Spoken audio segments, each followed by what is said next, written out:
Ngutang, saya ngutang tapi sampai 8.000 triliun, mikir nggak anak cucu yang nanggung? 02 mana mikir ke situ. Bapak, VT saya banyak loh yang mengungkap tentang hutang negara, ya. Bahkan kalau saya live, saya selalu bahas tentang hutang negara. Ya, mungkin Bapak yang tidak paham tentang hutang negara. Saya akan jelaskan sekali lagi, ya. Mumpung saya lagi ada semangat untuk menjelaskan, supaya apa? Bapak tidak menyebar hoax, ya. Bapak tidak berpikiran jahat terhadap pemerintah, ya. Supaya juga menambah pengetahuan Bapak tentang hutang negara, ya. Mudah-mudahan saja penjelasan saya nanti membuat Bapak agak terbuka matanya, kupingnya, ya, pikirannya, wawasannya. Jadi begini Pak, hutang negara, setiap negara ingin mengajukan hutang kepada IMF atau World Bank gitu ya, atau kepada negara-negara lain gitu ya, kepada negara-negara yang mau memberikan hutang, maka harus disepakati oleh wakil-wakil Bapak. Di mana? Di DPR RI. Ya. Bentuk negara kita memang mempunyai aturan seperti itu. Presiden tidak bisa memutuskan segala sesuatunya, apalagi perkara hutang sendirian. Jadi harus dinegosiasikan dengan DPR. Dan DPR punya peraturan bahwa negara tidak boleh berhutang, ya, yang mana pembayarannya, cicilannya itu melebihi 60% dari penghasilan negara.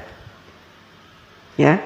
Nah, saat ini sejak Bapak Jokowi menjadi presiden, hutang negara kita itu tidak lebih dari 35%. Artinya jauh di bawah batas maksimal berhutang yang ditentukan oleh DPR RI, yaitu 60%. Artinya apa? Kita masih berada di ambang aman. Ya. Dan saat ini Indonesia terkenal sebagai negara yang hutangnya sedikit. Dibanding dengan Jepang, Amerika yang sampai 200% dari PDB-nya, Jepang sampai 210%, kemudian negara-negara lain, ya, bahkan tetangga-tetangga kita, Singapura, hutangnya itu banyak Pak. Berbeda dengan kita hutangnya sedikit. Beberapa tahun yang lalu Bapak Jokowi juga sudah melunasi hutang warisan sebanyak 7.000 triliun. Bapak heran kan dari mana uang 7.000 triliun itu? Kok Pak Jokowi bisa membayar? Karena Bapak Jokowi selama ini melakukan penghematan pengeluaran APBN. Dengan cara apa? Dengan cara tidak menggunakan APBN untuk pembangunan negara. Bapak Jokowi mensiasati pembangunan negara dari para investor, baik dalam maupun luar negeri. Sehingga APBN-nya utuh, tidak diutak-atik. APBN yang ada khusus digunakan untuk kepentingan rakyat seperti subsidi, kemudian bansos, BLT, PKH dan sebagainya itu Pak. Ya, Bapak harus tahu.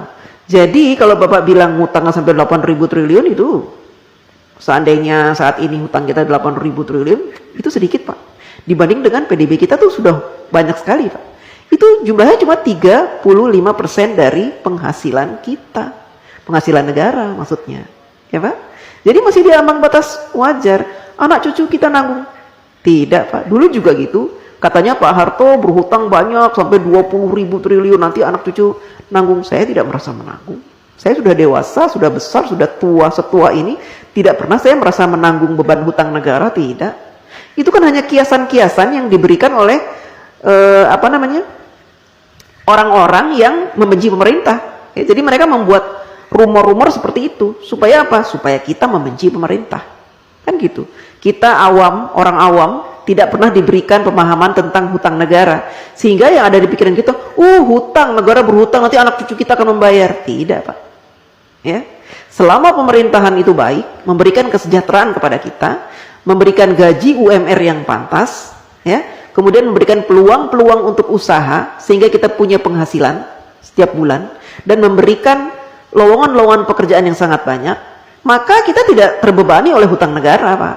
Ya, apalagi sekarang pemerintah sudah membuka banyak sekali lowongan dengan dibukanya smelter-smelter, proyek-proyek hilirisasi, itu akan membuka ratusan ribu lowongan pekerjaan Pak buat bangsa Indonesia, dan itu akan menjadi penghasilan yang akan dinikmati dan sehingga kita tidak dibebani oleh hutang itu, hutang negara. Tidak dibebani Pak. Jadi Bapak jangan sok tahu, ya.